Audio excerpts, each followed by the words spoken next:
Welcome back to Birds with Words. I'm Sean Fitzgerald, your host, author of Sinner's Pass and the newly released Alone Together series. Today we have Shaun Jooste with us from South Africa. Shaun, go ahead and introduce yourself and where we can find your material. Hi there. So yes, I'm Shaun Jooste, based in Cape Town, South Africa, and my books are mostly available on Amazon and Google Play. Awesome. So this is a really special moment for Birds with Words because aside from both of us having the proper spelling of the name Shaun, but there's a little bit more that ties this together, and it's the influence that Silent Hill had on our novels when we wrote them, and they came out in completely different ways. I had the pleasure recently of reading Sacred Valley, which I think, for those of you who do not know about Sacred Valley yet, I highly recommend you go out there and check out Shaun's novel. Shaun started as a writer for the actual Silent Hill novelizations, and that's originally how Sacred Valley came about. But we're going to jump into that in just a second. Before we get into the influence that Silent Hill had on both of our novels, there's a little bit I want to know about you, Shaun, individually. Now, because we are going to spend a big portion of this segment talking about Silent Hill, how it influenced us and things of that nature, it won't be exactly like it has been with a couple of our other authors. But I do want the audience kind of just to learn about you. So you're in South Africa, obviously drastically different than the vast majority of my listeners who are primarily American, a couple UK people out there. But I would like to know, given where you live, the demographic that you have, and the laws pertaining to what you can and can't own, tomorrow you wake up, the zombies are all over the place. Are you surviving? Probably not. We don't have. I hear a lot of things about guns in America, but we don't have easy access to guns here in South Africa. Um, so I have an axe. I have a baseball bat. I think that's about pretty much I've got to go on. Unless my martial arts helps, which I don't think it does with zombies. Okay. Is it because you live in a really populated area, you think that they're just going to overwhelm you? Yeah, we have a lot of people around here, Gotcha. and Yeah. also actually a lot of homeless people on the streets as well. I think they turn zombie first, actually, Oh, and they just overrun us. I gotta say, I don't know how big into the zombie series you are. Of all the novelizations, all the movies, all the video games out there, I think World War Z probably stands out the most for zombies, just because Max Brooks put such emphasis on his research that he covered areas that you don't think about, and he did it in such a concise way with his storytelling. So he covers people of various different backgrounds, like poor people, rich people, parts of all different the world. So anybody out there, also another phenomenal piece of work to go out there. Of course, we're horror authors, so we have to pitch anything that's horror related for us. Of course.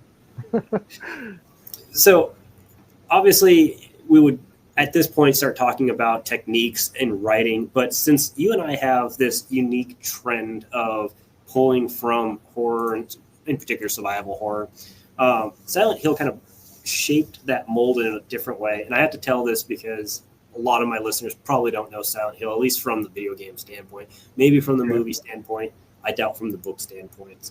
Uh, it is a survival horror game, but it's really a psychological horror. There's a survival aspect to it, and Shaun, you know it much better than I do, especially given the fact that you had to work with Konami at a point. So I'm going to give a very high level overview of the way Silent Hill is, and then we're going to talk about how it shaped Sacred Valley, which is your novel. In Silent Hill, it's a city heavily based off a real American city here in Philadelphia that is constantly clouded by a fog. Now, in Silent Hill itself, the fog is two parts. Part of it was the game at the time period couldn't render certain things in the background, so they did that to try and make it mysterious, and then I they love wrote it that. into the lore. And yeah, it was great at the time period, great thinking. And then it became a part of the lore of, hey, this game or this um, background to this city or town, it's a it's kind of the mystique that hides what is really happening, kind of a veil that is drifted over these people. Now, innocent people do end up in Silent Hill, but they have a drastically different experience in Silent Hill than people who are, I don't want to say guilty, but they bring some type of burden with them. And that we see that in all the characters, right? The first two characters have a very dark background. One of them, fakes a military background to get in there. One of them is concealing the fact that he murdered his lover in the background. And then we have people that show up that also experience Silent Hill, and this shapes their views and monsters that come after them. So one of the most famous ones, of course, is going to be Pyramid Head, which we'll talk about here in a second because he influenced both of our monsters later in the series. But to give everybody an understanding of what Silent Hill is versus just monsters, Pyramid Head is kind of a inner representation of a character.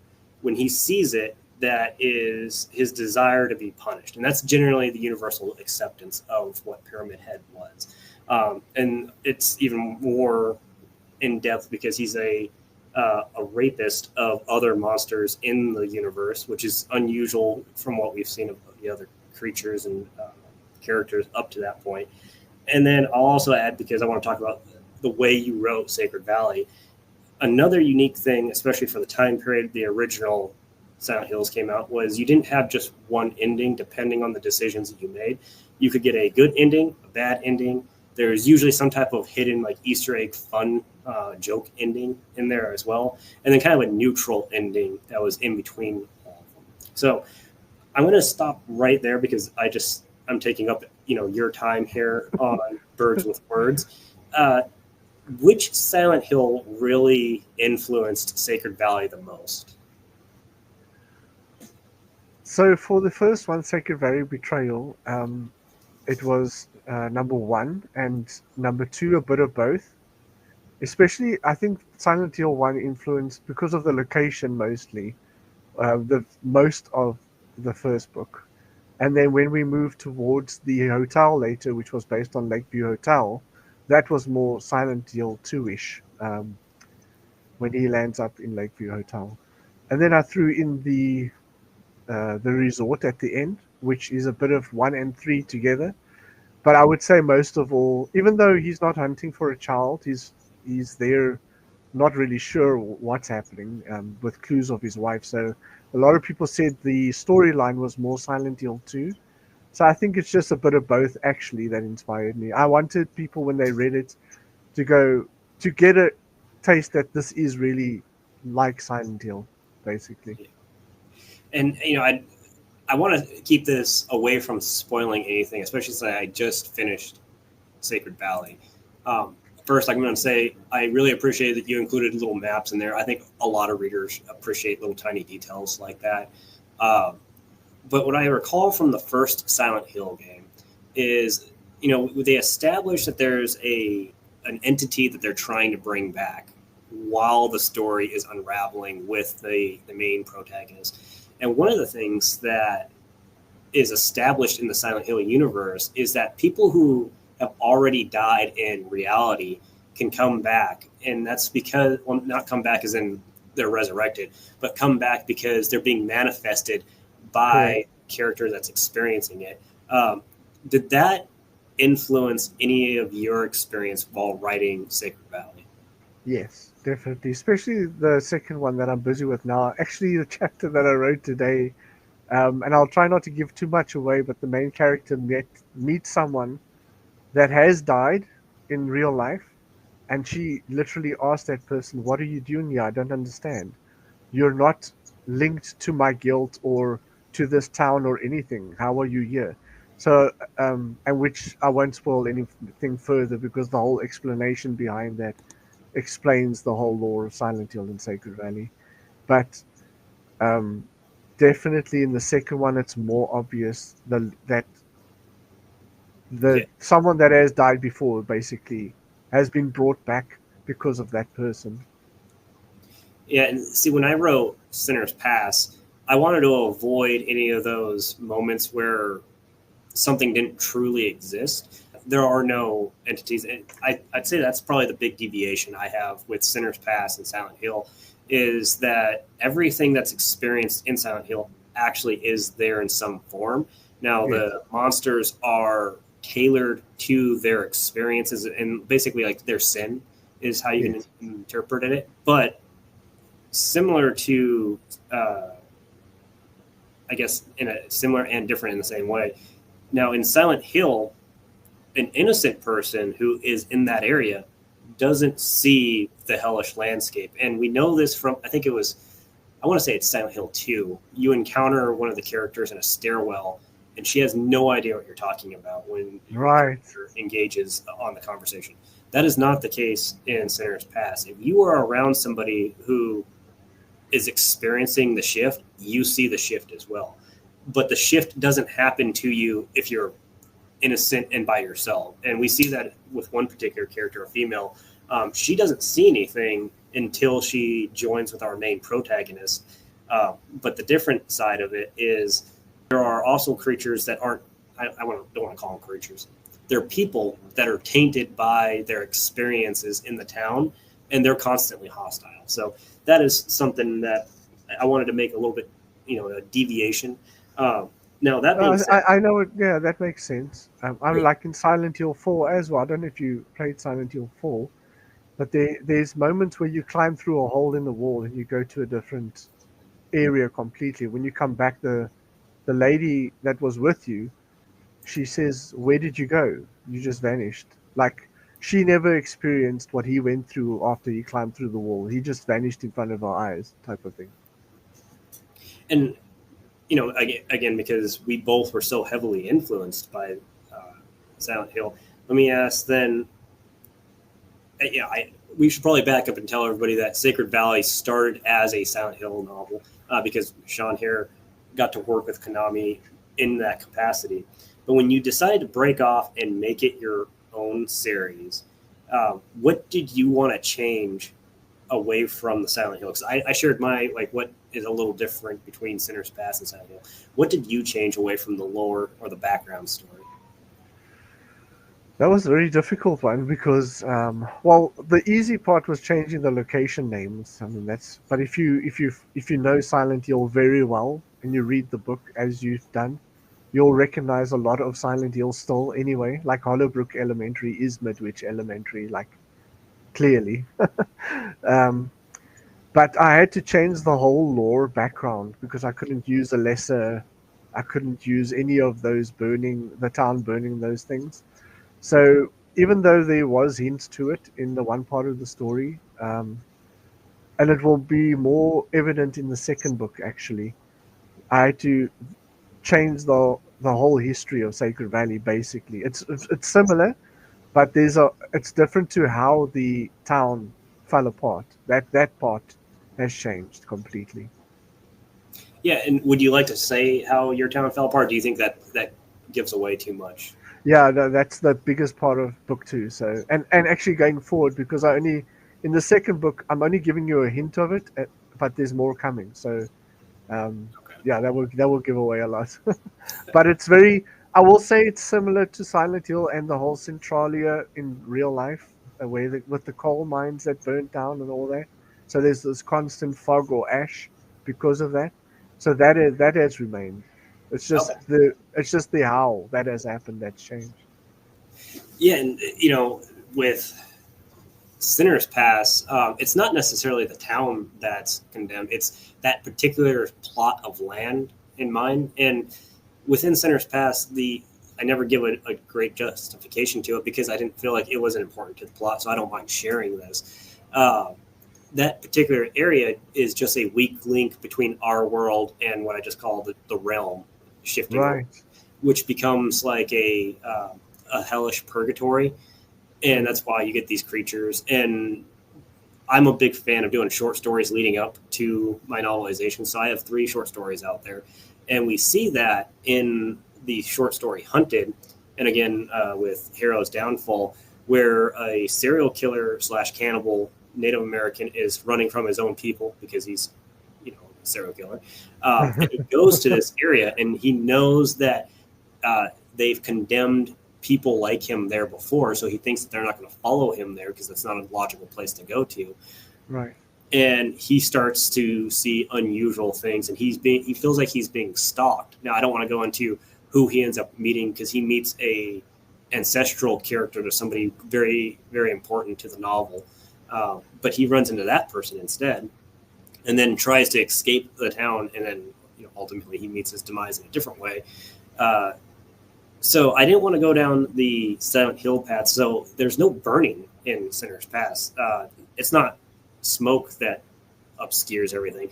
It's a fog that rolls in, and the fog is more of a transitional veil that comes through because of the realm shifts. I don't want to give away too much, because I know you're in the middle of reading it still, and I appreciate that. So those are my differences. So now I think the one thing you mentioned, there is, now that you're talking about it, the one difference, when you mentioned that, Pyramid Head is all linked to the person, yes, and then the other person doesn't experience it. So I can talk about the first book in the sense that where that differs for Sacred Valley is each act had to do with a specific person, but it wasn't the main protagonist. Like in the Act 1, they were searching for Kathy, and the monsters, the dogs, the children, and all that, were linked to Kathy, especially in the school. As you'll read about the charms and how she had a love for animals, especially dogs and those type of things. So when the Act 1 ends and those things happen to Kathy and she's no longer an element, all those type of monsters disappeared. And then in the second act, they were all linked to the Dr. Philip in the hospital, Ashenville Hospital. And then in the third act, it all had to do with the Jason. yeah. So even though Trevor is the main protagonist and he's going through all of this because he's connected to everyone and everything that happened, the monsters are actually linked to those that act pertains to, basically. Okay. And it's going to be the same in the second book. You'll see the main character sees all these monsters. Yes, there are ones linked to her, but the main act's monsters are linked to someone else that's connected to her. And that's the guilt that links them together. Yeah, and I think what I find interesting between the way you and I both did a similar, I guess, tool with these monsters was that a character won't experience somebody else's monster unless they're near that person. Yes. But it's a nice foreshadowing that you're about to run into that character. So I have a very sexualized monster. There's no way to hide that. I did it on purpose because it's linked to a character with a very extensive sexual history. And there's a scene where the other characters run into that monster, which kind of you would think at first that's lore breaking, that doesn't follow the rules of the world. And then they run into that character at that scene, and you're like, oh, it's because it was in that area because of her. And I find that at least I personally appreciated that, because that kind of goes back to that roots of when you ran into Pyramid Head the first time, you thought this was just like a judgmental character that was like realming around, killing things, raping things, but it ends up being a manifestation of guilt and the desire to be punished for what you've done wrong. So you mentioned two of your monsters, the Adlets, and forgive me, I can't remember the name of the other one. Yeah, the Tyanak. Yeah, I was like those ones when I read. I didn't know how to pronounce it, so I was like those things. I knew what I was reading. I just didn't say it. You know how it is. When you don't know how to pronounce something, you're like, oh, I'm not going to pretend to be an idiot. So we talked about those. Now, you and I both have a creature that is very heavily inspired by Pyramid Head. Would you like to tell us what yours is, and did you name your creature? So originally, when it was a Silent Hill book, I wanted Pyramid Head in it, which in hindsight, after I published, I realized was probably a bad idea, because a lot of the gamer fans who obviously link Pyramid Head to James Sunderland said, well, this can't happen. There can't be a Pyramid Head anywhere else, which is why the movies were seen so badly, because James wasn't there. So how could Pyramid Head be there? But then they called it Red Pyramid, and anyway. Let's not get into that. But I had named mine originally Bishop Pyramid because it wasn't, and I had said this before, it wasn't Pyramid Head. It was all tied to the sect of Valtiel, which is the whole sect that wore those pyramid type helmets, masks.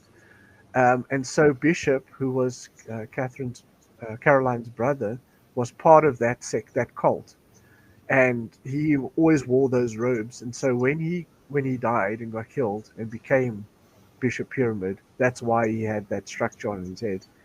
Um, and so he became what I called Raven's Executioner, or the Executioner. And in the second book, I also have a creature, as you saw with the posters, with the truck head on his head. He's called the Devastator. And so I want to keep that going in all of the books, where we have this one monster and with that appearance with a specific name. But there will always be a special person.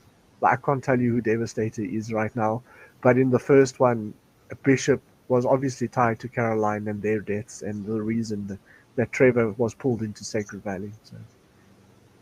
So before I go into the tie to Sinner's Pass, will Trevor be returning? I'm not going to answer that one. Look, I had to ask, and I don't want to ruin this for anybody who hasn't read the first book of Sacred Valley yet. You followed the same method of ending that you did with, or not that you did, but that Silent Hill followed, in the fact that there's options near the end, and I appreciated that as a fan of Silent Hill. So I don't want to say any more than that, so that people who haven't read it yet, they don't have any spoilers there at the end. But yeah, if you really enjoy the way that Silent Hill gives you that option at the end, oddly enough, as a book format, it happens as well with Sacred Valley. So when it comes to the monster that is inspired from Pyramid Head in Sinner's Pass, I never named it. I talk about. I was going to ask you about that actually, because I saw the pictures of it and I kept wondering, okay, what is its name? Yeah, I never named it, and I can't tell you who. Well, I mean, it'll become very obvious when you read it who it's tied to, but it is a manifestation of that character and what the character did. Now, obviously, you have to go all the way through and you have to get to the end there and find out what the character did and why he feels this, why he's even experiencing anything the way he is. But there's also a generational problem that character has, and there's, not to his fault, something that he did because his family, and you wouldn't know it, until something happened. And I've seen real experiences with this, and that's where it was kind of difficult to tie them together, because there was a real story that also influenced Sinner's Pass. I listen to a lot of weird podcasts, probably because of my wife, things she's into.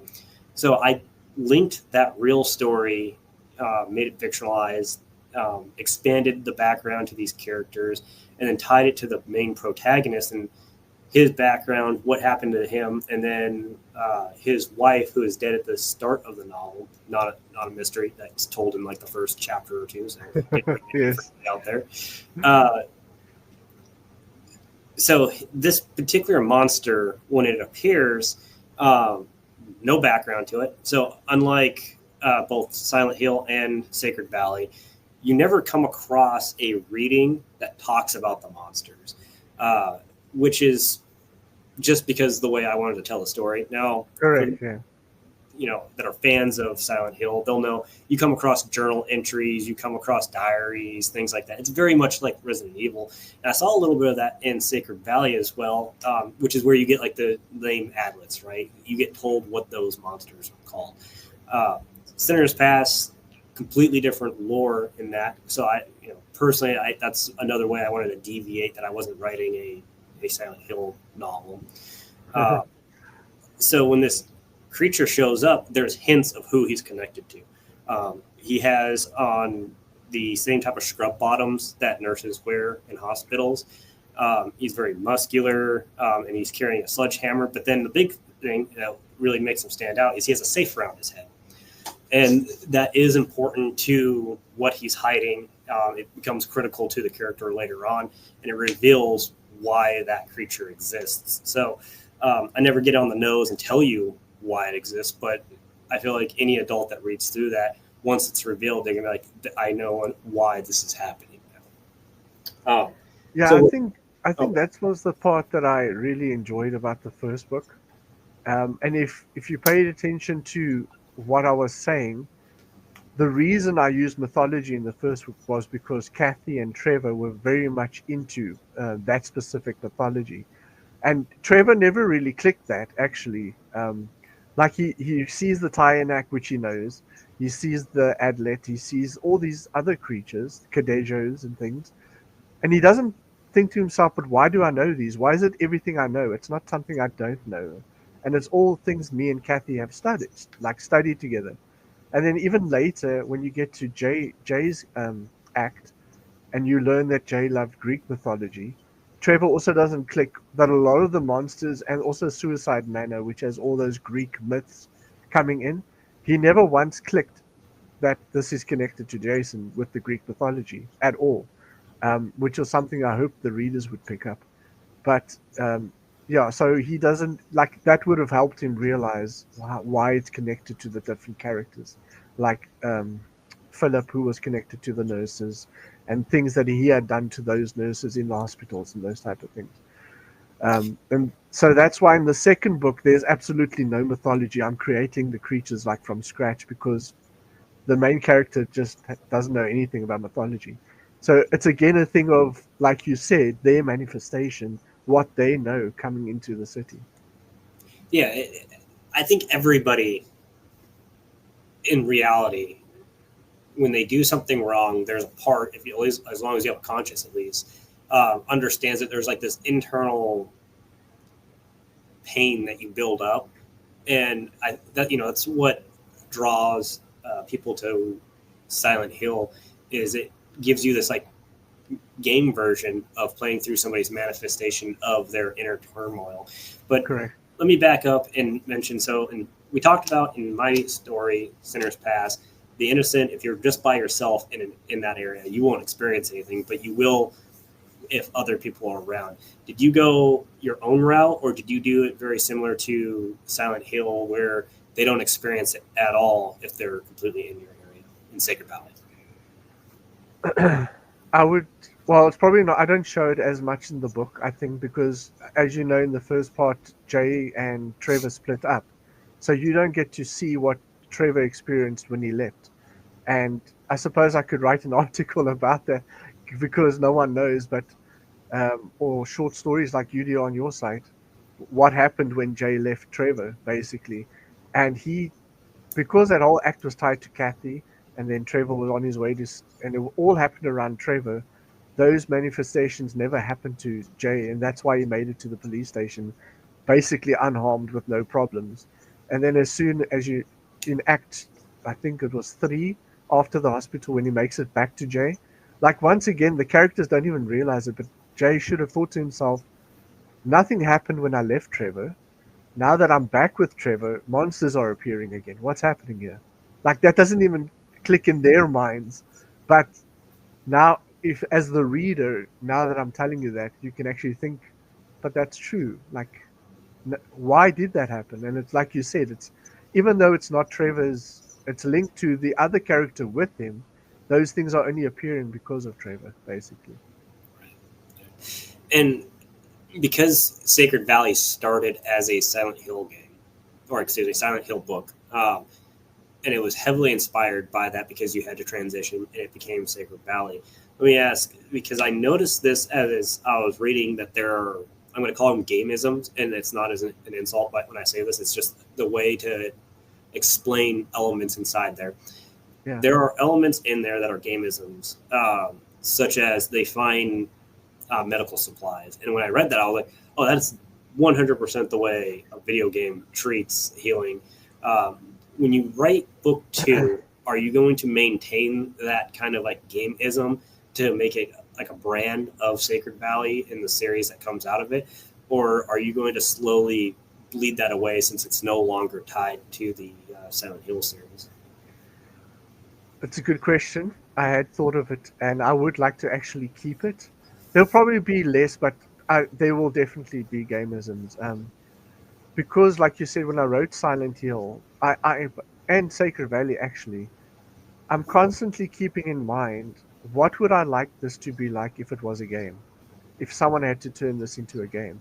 So if you think about it, I'm actually writing the game and the novel at the same time. Um, and I've had a lot of positive reviews about it, but I've also had negative ones from people that obviously haven't played the game, and Yeah. they said, this is too much like a game. They didn't enjoy that aspect, which is fine, to each their own. But because this was a Silent Hill book, obviously translated to Sacred Valley, I definitely want to keep a lot of those gamisms, especially the lunar nexus, which was the halo of the sun, the resurrection aspect. I mean, I felt that became more than a gamism, because I actually got to use that symbol and resurrection in the storyline, in things that affected them, basically more so in the second book action. So if you had the magic wand and you could make it into either a movie or a video game, would you choose it to be a video game? Yeah, first and foremost, a video game, Okay. definitely. Yeah. See, I thought just because, I guess there's some ego to it. I thought the same thing about Sinner's Pass, and I feel like you could turn it into a video game, but honestly, if I had the choice, I would turn it into a movie. And it's just because when I imagine the series, there was a lot of inspiration from Silent Hill, but Yeah. it wasn't Silent Hill in my head. So when I went through it, like mentally, I was like, I can see this scene and how I would do it if it was a film. No, completely different experience with a Full to Extinction. I think that would make a phenomenal video game just because it's not really focused on characters. It's just kind of action scenes and violence. Um, so, Well, uh, I actually wanted to tell you. I mean, like you said, I haven't read the whole book yet, but what I've read, what I like is that it's Silent Hill, but you've actually got. Well, the second chapter focuses on a completely different person, Lisa. yeah, And what I liked about that was a very much a Resident Evil 2 touch, where you had two different characters. I quite liked that part. I appreciate. I hope you enjoy it when you go through it. I'll tell this now that when I wrote Sinner's Pass, I did it because of a review that I received on A Full to Extinction. So, A Full to Extinction was a passion project. I wrote it for myself. I knew that when I went into it. When I wrote Sinner's Pass, I received one of my earlier reviews, and they said, yeah, some of these side characters were a bit flat, which they're right. It's because, again, passion project. It was a kid's story. Like I wrote for who I was as a kid, the type of dinosaur story that I wanted back then. Very influenced by Dino Crisis, Jurassic Park, both the movie and the novel. Um, Okay. so I wanted to make sure that I could do in-depth characters. So every character that appears in Sinner's Pass has a very in-depth background, and it ties into what's happening in the story. So you'll see that there's a couple chapters that are just dedicated to these individuals, and if it's not dedicated to that individual, it's dedicated to that individual learning about somebody else, and Okay. then everything starts going downhill once the realms shift. Don't want to ruin it for you though. But going back, you're a much bigger fan of Silent Hill than I am, and I say that knowing that you said that you've played multiple of the games. I've played the first two, and they were the original first two. I didn't play the remakes. So Okay.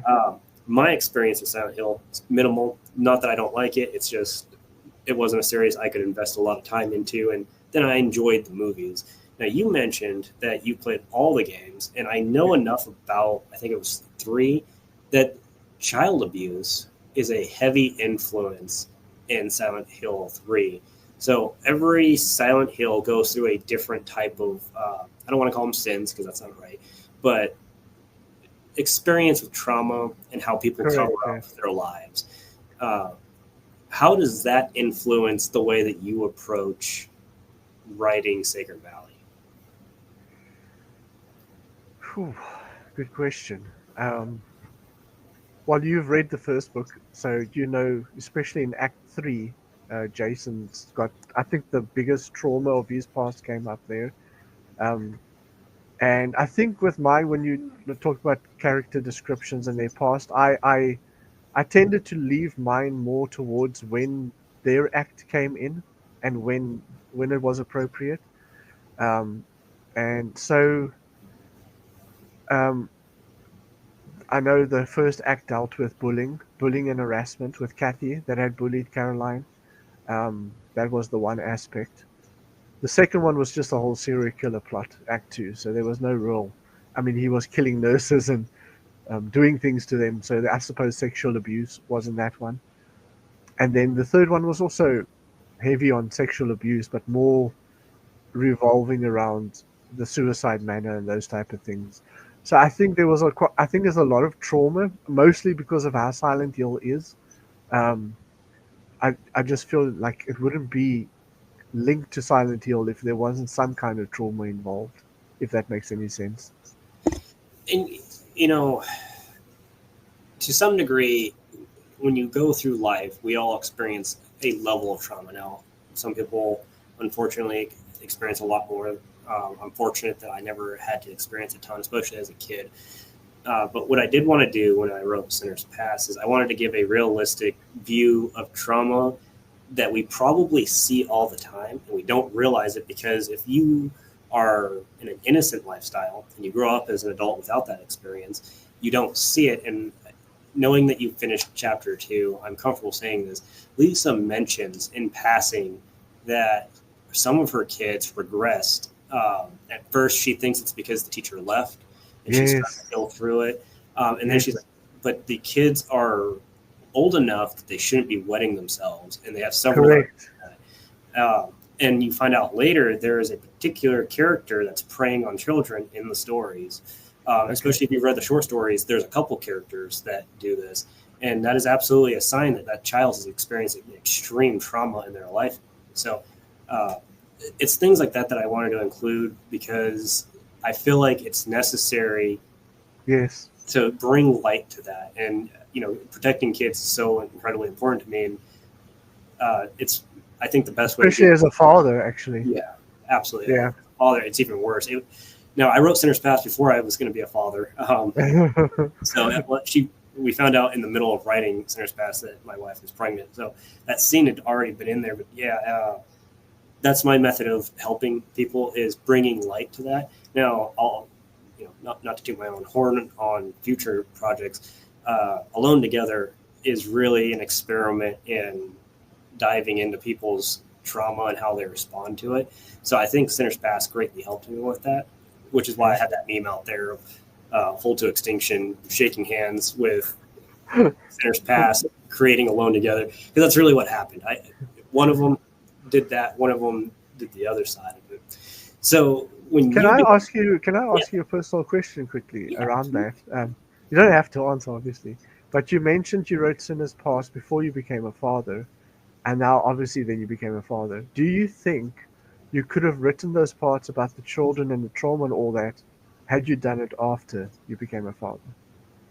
Yeah, I do.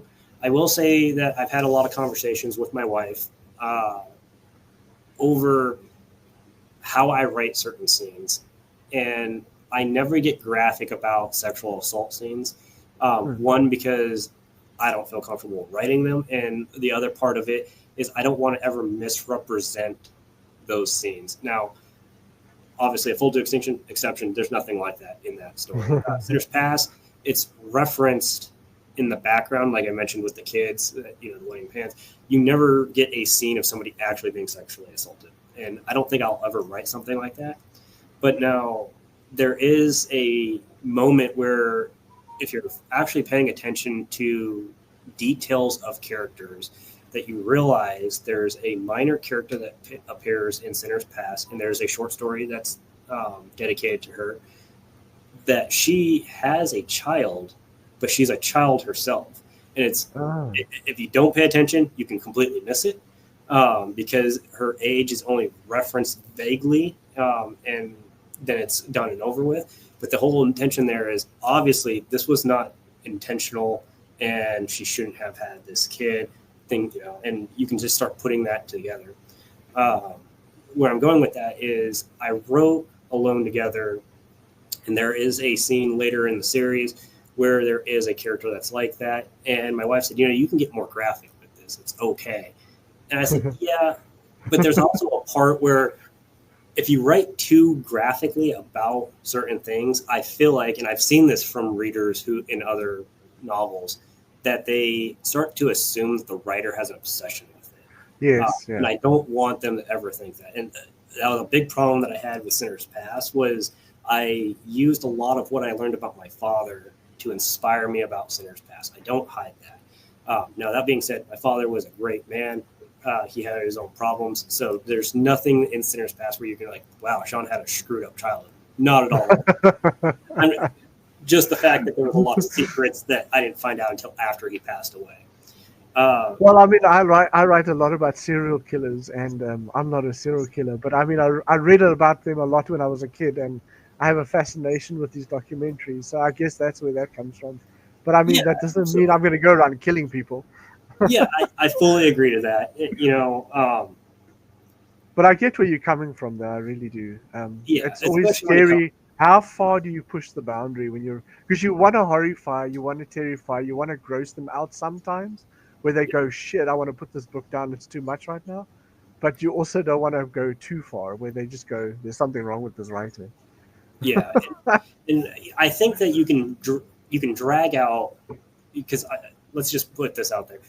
Any type of sexual abuse is traumatic, and Correct. you can use that to a degree in horror. But I feel like if you're using that as your only means of horror, you should probably reevaluate horror because Correct. I don't want somebody who had sexual abuse to read my novel. And I hate saying the word triggered, but I would hate for them to feel like, hey, I can't finish this because it makes me remember those moments. I never Correct. want that to happen. I want them, if anything, to read it and say, I appreciate that he recognizes that this is real trauma without ever going into it. So um, I don't use the references to sexual abuse as a point of horror itself. So Correct. again, in Sinner's Past, you'll never get a child actually being sexually abused from me.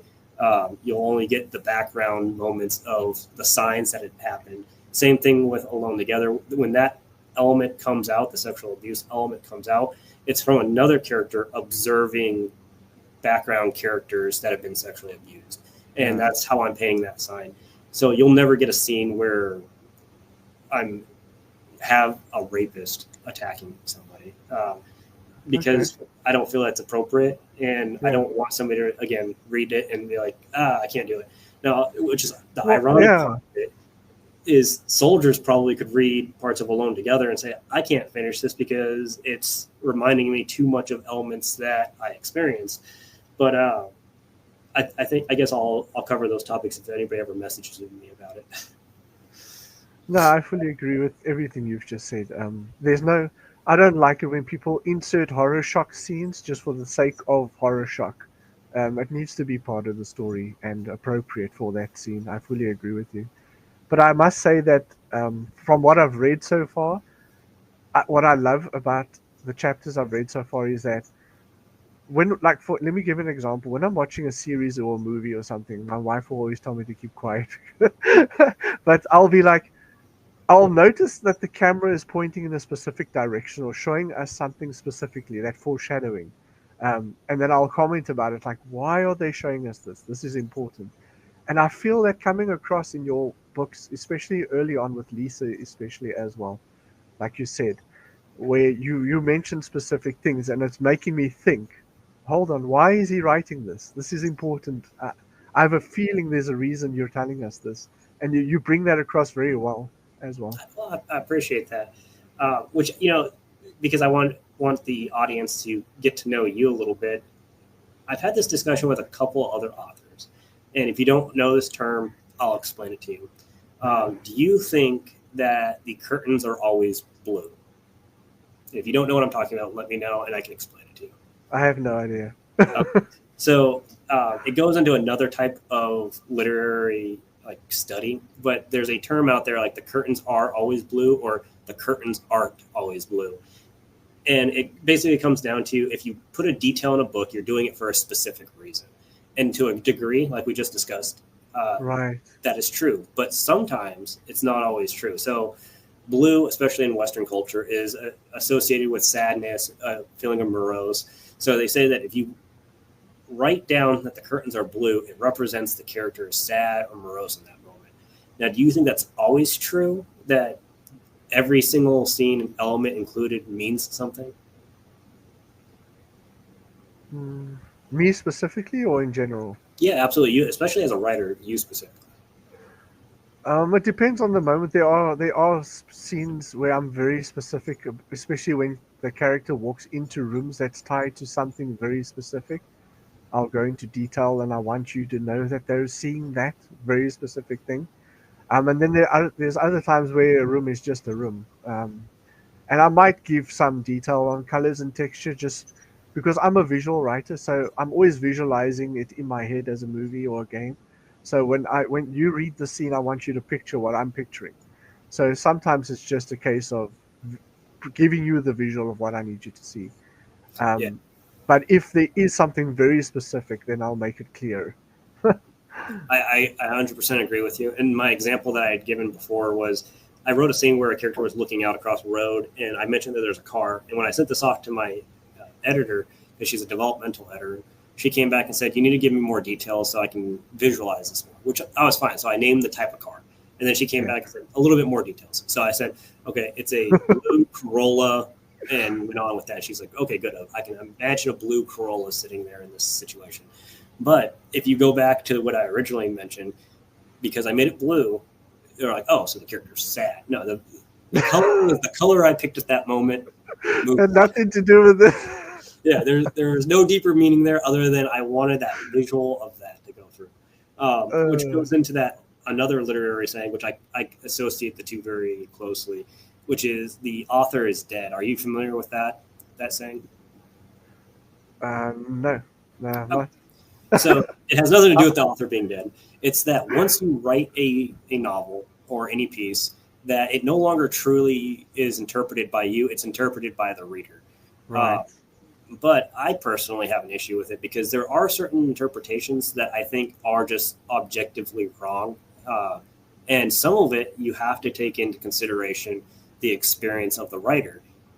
And my go-to example is Lord of the Rings. The author, World War I veteran, a lot of the scenery is inspired by his experience in World War I. So you can make an argument that it's independent from the author and World War I, but I feel like it adds more depth if you consider that it wasn't independent from him and it wasn't independent from World War I. So I don't think that that's a universal tool that should always be applied to every piece.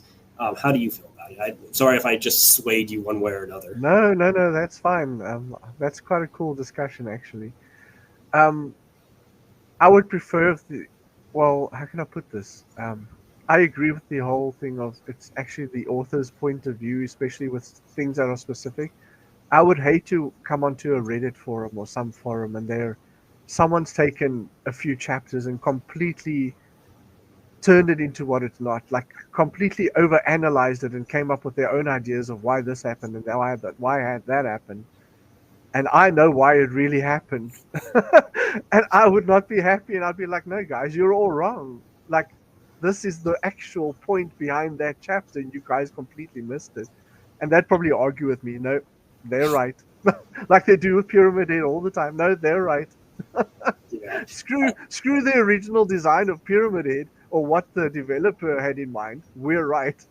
Yeah. To some degree, I think some writings, it's perfectly great to use that technique too.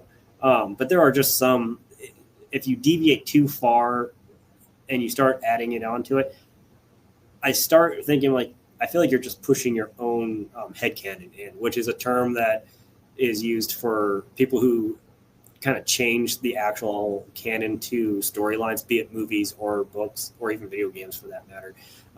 Which, I mean, it can't be true, right? Because if the next one comes out and they change the story completely, which is very, in fact, true to Silent Hill, because there are, like I mentioned, several endings to Silent Hill in most of the games. I was about to bring that up, actually, yeah.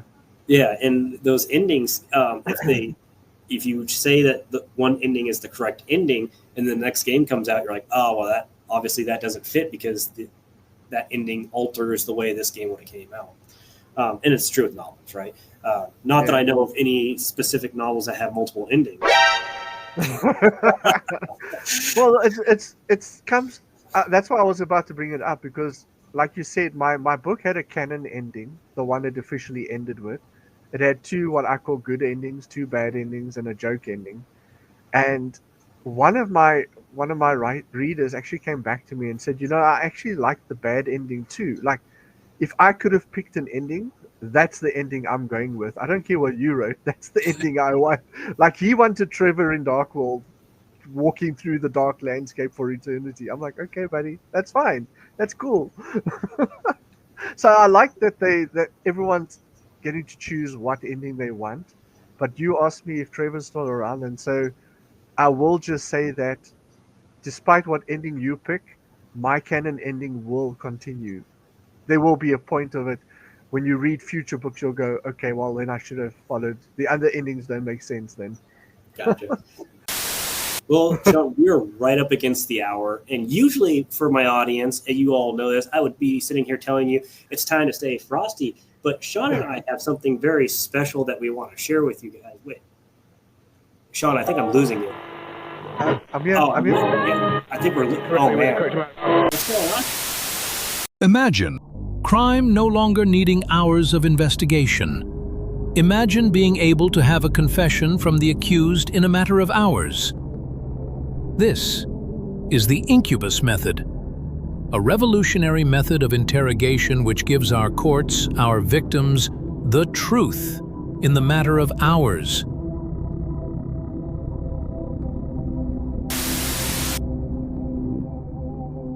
After all, who wouldn't want to see into the mind of a killer?